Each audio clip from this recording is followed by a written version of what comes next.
ఓం నమో నారాయణాయ నమశివాయ. మహాభారతంలో ఆది పర్వం అండి, క్షమించాలి, మహాభారతంలో సభాపర్వం, అందులో 7వ అధ్యాయం.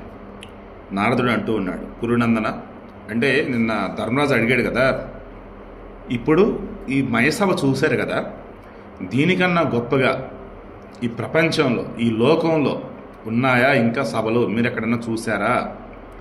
అప్పుడు నారదుడు చెప్తున్నారు, కురునందన ఇంద్రుని యొక్క తేజవంతమైన దివ్య సభ సూర్య తేజంతో సమానంగా ప్రకాశిస్తున్నది. విశ్వకర్మ యొక్క ప్రయత్నంతో ఆ సభ నిర్మింపబడింది. ఆ సభ 100 యోజనాల వెడల్పు, 150 యోజనాల పొడవు. ఈ సభ ఎంత వీళ్ళది? 10,000 జానలు పొడవు, 10,000 జానలు ఎడల్పు. ఇది 100 యోజనాల వెడల్పు, 180 యోజనాల పొడవు, 5 యోజనాల ఎత్తు కలిగి ఆకాశంలో సంచరిస్తుంది. అది కామగమన శక్తి గలది. ఒకచోట ఉండదు. ఇంద్రుని యొక్క సభ మొత్తం విశ్వమంతా రొటేట్ అవుతూనే ఉంటుంది, వెళ్తూనే ఉంటుంది. ఆ సభలో ముసలతనంతో బాధపడేవారు, శోకంతో కష్టాలతో బాధపడేవారు ఉండరు. అక్కడ భయం అనేది లేదు. అది మంగళకరం, శోభ సంపన్నమానం. అక్కడ ఉండటానికి అతి సుందరమైన మహళ్ళు ఉన్నాయి, కూర్చునడానికి ఉత్తమోత్తమ సింహాసనాలు ఉన్నాయి. ఆ సభ దివ్య వృక్షాలతో శోభాయమానంగా ఉంది. ఆ సభలో దేవేంద్రుడు తన పట్టమహిషి అయినటువంటి సచీదేవితో కూడి సకల ఐశ్వర్యాలతో సింహాసనస్థుడే ఉన్నాడు. ఆ సచీదేవి లక్ష్మీ వంటి శోభతో విరాజిల్లుతోంది. ఆ సమయంలో దేవేంద్రుడు కిరీటాన్ని, ఎర్రటి అంగదాలను ధరించి మాటల కందని రూపంతో వెలుగుతుంటాడు. నిర్మల వస్త్రాలతో, విచిత్ర మాలలతో ప్రకాశిస్తాడు.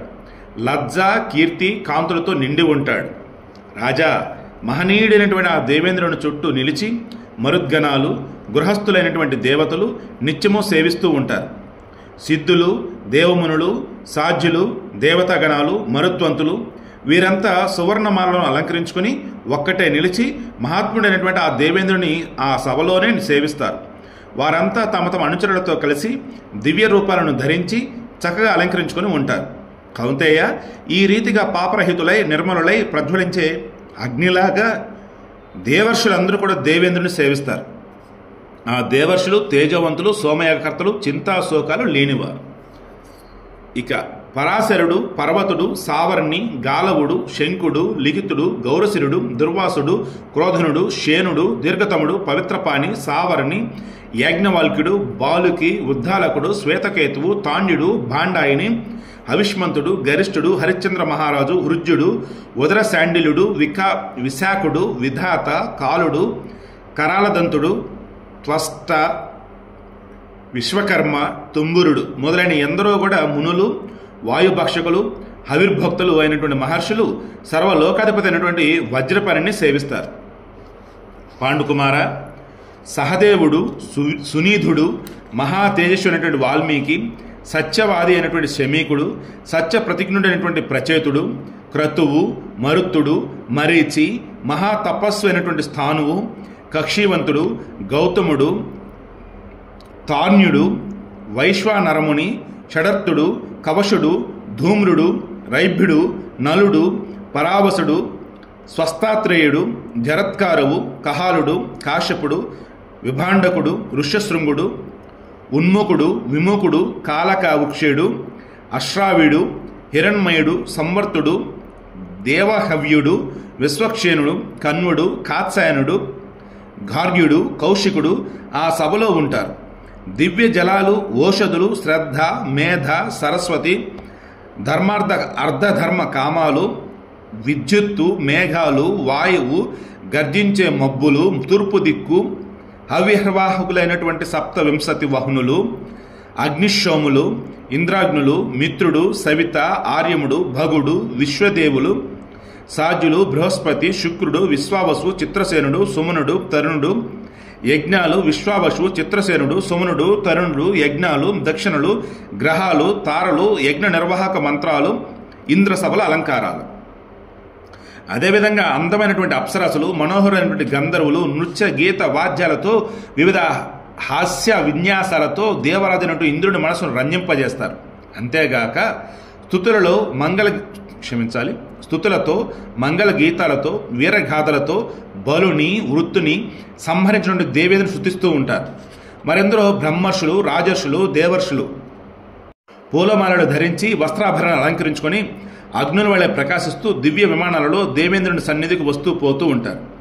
రాజా, బృహస్పతి, శుక్రుడు ఎప్పుడు అక్కడే ఉంటారు. వీరు మరెందరో మహాత్ములు, సంయములు చంద్రుని వలె దర్శనీయులై చంద్రుని వలె ప్రకాశించే విమానాలలో అక్కడికి వస్తారు. బ్రహ్మ సమానమైనటువంటి భృగువు, సప్తర్షులు కూడా అక్కడ ప్రకాశిస్తూ ఉంటారు. రాజా, కమల శోభితమైనటువంటి ఈ ఇంద్రసభను నేను చూశాను. మహాబాహు, ఇక యమసభను గురించి చెప్తాను విను అన్నారు. ఇప్పటివరకు ఇంద్రసభను వివరించారు. ఇప్పుడు యమసభ. నారదుడు అంటున్నాడు, యుధిష్ఠిరా, ఇప్పుడు సూర్యసుతుడైనటువంటి యముని సభను గురించి చెబుతాను విను. కౌంతేయ, దీనిని కూడా విశ్వకర్మయే నిర్మించాడు. ఇంద్రుని సభ విశ్వకర్మే, బ్రహ్మ యొక్క సభ కూడా యముని యొక్క సభ కూడా విశ్వకర్మే. తేజవంతమైనటువంటి ఆ సభ 100 యోజనాల పొడవు వెడల్పులు గలది. సో ఇంద్రుని సభ కన్నా చిన్నదే. పాండునందన అంతకన్నా ఎక్కువైనా కూడా ఉండవచ్చు. ఈ యమసభ సూర్య తేజస్సు గలది, కోరిన రూపాన్ని ధరించగలది. ఇది అంతటా ప్రకాశవంతమైనది, శీతోష్ణాలను నియంత్రించగలది, మనోరంజకమైనది. ఆ సభలో శోకానికి, శైథిల్యానికి అవకాశం లేదు.